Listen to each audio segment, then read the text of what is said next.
Hello friends, welcome back to my channel. আজ তোমাদের সাথে আমি শেয়ার করব কাশ্মীরি আলুর দমের রেসিপি। তো চলো রেসিপিটি শুরু করি। সবার প্রথমে আলুর দমের জন্য মশলাটা পেস্ট করে নেব। তার জন্য এখানে আমি সব উপকরণগুলো গুছিয়ে নিয়েছি।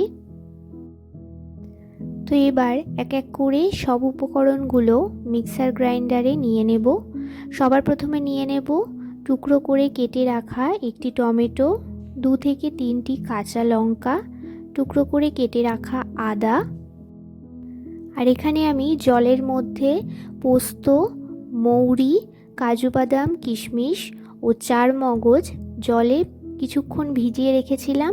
তো সেটা দিয়ে আমি স্মুথ একটি পেস্ট তৈরি করে নিয়েছি। তো আলুর দমের মশলাটা এখানে তৈরি। এবার আলুটা সেদ্ধ করে নেব।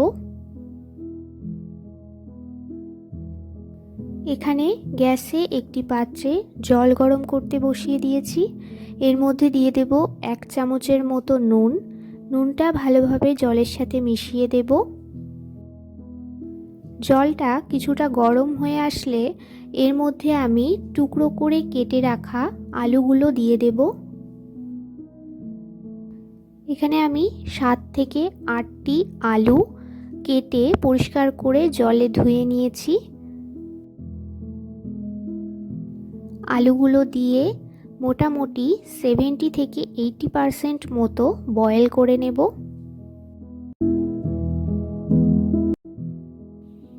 আলুগুলো এখানে কিছুটা সেদ্ধ হয়ে গেছে। এবার এটা নামিয়ে নেব। এবার আমি গ্যাসে একটি কড়াই বসিয়ে দিয়েছি। কড়াইটা কিছুটা গরম হয়ে গেলে এর মধ্যে দিয়ে দেব 4 থেকে 5 চামচের মতো সর্ষের তেল।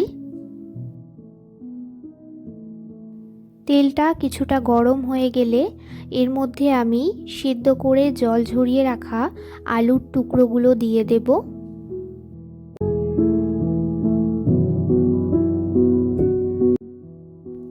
এর মধ্যে দিয়ে দেব সামান্য পরিমাণে হলুদ গুঁড়ো।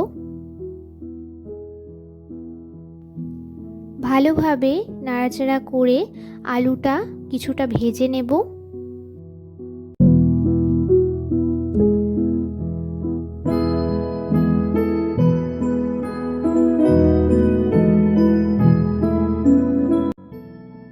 তো 5 থেকে 7 মিনিটের মতো আলুগুলো ভালোভাবে ভেজে তুলে নিয়েছি। এবার এই তেলের মধ্যে আরও কিছুটা পরিমাণে তেল যোগ করে দেব আর দিয়ে দেব 1 চামচের মতো চিনি, যাতে রঙটা সুন্দর আসে। তো তেলটা কিছুটা গরম হয়ে গেলে এর মধ্যে ফোড়ন দিয়ে দেব গোটা জিরে, একটি শুকনো লঙ্কা ও গোটা গরম মশলা।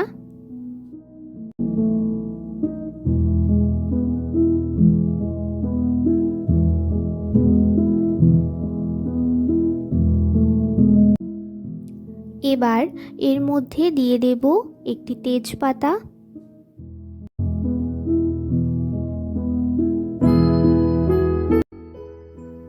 মশলাটা থেকে একটি সুন্দর গন্ধ বেরোতে শুরু করলে এর মধ্যে আমি পেস্ট করে রাখা মশলাটা দিয়ে দেব।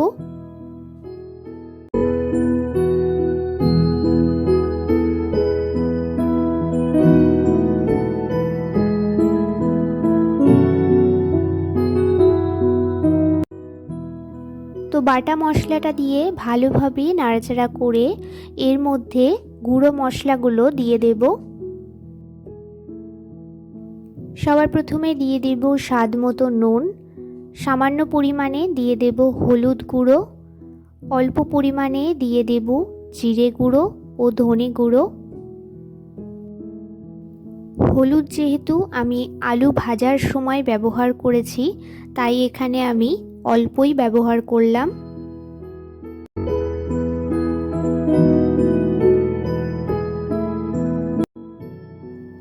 এবার এর মধ্যে দিয়ে দেব সামান্য পরিমাণে গোলমরিচের গুঁড়ো আর দিয়ে দেব কাশ্মীরি লঙ্কার গুঁড়ো। সব উপকরণগুলো দেওয়া হয়ে গেলে ভালোভাবে মশলাটা কষিয়ে নেব।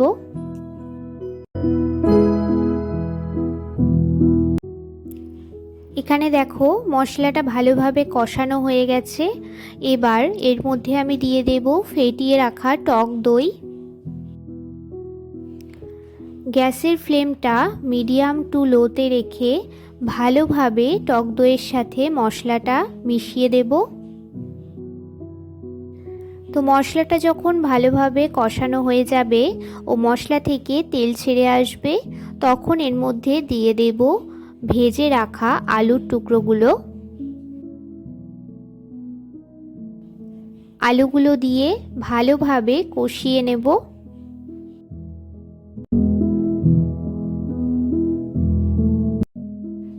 আলুটা কিছুক্ষণ কষিয়ে নেওয়ার পর এর মধ্যে আমি পরিমাপ মতো জল দিয়ে ভালোভাবে ঢেকে এটি রান্না করে নেব। যেহেতু আমি আলুটা 70 থেকে 80% মতো সেদ্ধ করে নিয়েছি, তাই আমি জলের পরিমাণটা অল্পই দিচ্ছি।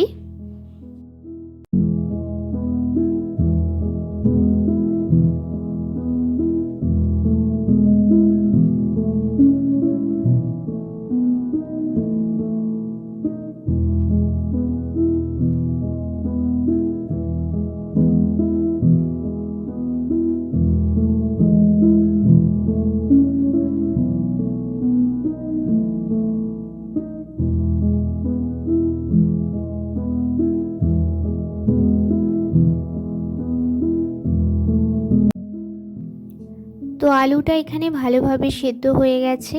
এবার এর মধ্যে দিয়ে দেব 1 চামচের মতো চিনি। যেহেতু কাশ্মীরি আলুর দমটা একটু মিষ্টি মিষ্টি হয়, তাই আমি এখানে চিনিটা ব্যবহার করছি। তোমরা চাইলে এটি স্কিপ করতে পারো। তো চিনিটা ভালোভাবে গলে গেলে এর মধ্যে নামানোর আগে দিয়ে দেব গরম মশলার গুঁড়ো আর দিয়ে দেব 1 চামচের মতো ঘি। এবার গরম মশলার গুঁড়ো আর ঘিটা ভালোভাবে আলুর দমের সাথে মিশিয়ে নেব। তো তৈরি হয়ে গেল নিরামিষ কাশ্মীরি আলুর দমের রেসিপি। এই আলুর দমটা তোমরা রুটি, পরোটা, নান, লুচি যে কোনো কিছুর সাথে সার্ভ করতে পারো। এই রেসিপিটি তোমাদের কেমন লাগলো আমাকে অবশ্যই কমেন্টে জানিও। যদি ভালো লেগে থাকে তাহলে একটি লাইক করে দিও। আমার চ্যানেলে নতুন হয়ে থাকলে চ্যানেলটি সাবস্ক্রাইব করে পাশে থেকো। দেখা হচ্ছে নেক্সট ভিডিওতে।